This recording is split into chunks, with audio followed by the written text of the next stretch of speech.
one about Canada. You know, for us,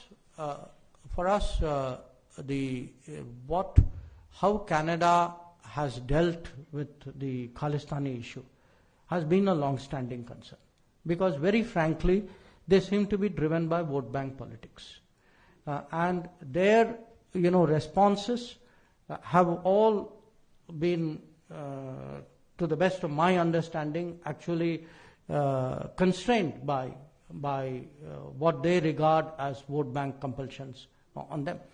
We made it very clear, and I've done so sometimes even in public, which is that if there are activities which are permitted from Canada which impinge on our sovereignty, territorial integrity, on our security, then we will have to respond.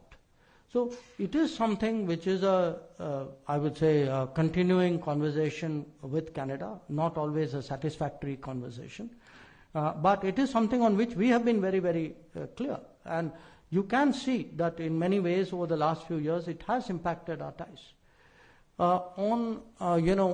You spoke about the glaciers and the Himalayan areas. Look, we have some limited engagement with China, mostly on river water flows.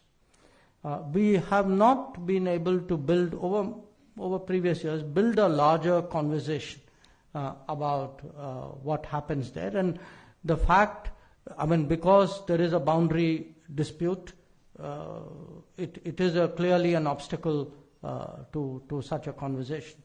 So at this moment, I'm afraid, there is really very little positive that I can say to address your concern. Okay. So this will have to be the last round. I'm sorry, I will have to leave out a few people. Yes.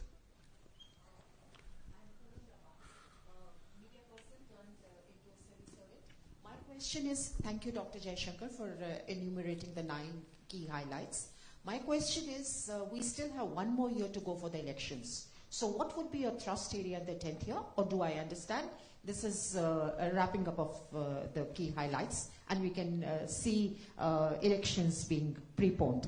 My second question, and a very small question, is, you said your focus is on the neighborhood. So if we look at our neighborhood, who are our friends, whom we can count on? Okay. Yes, sir.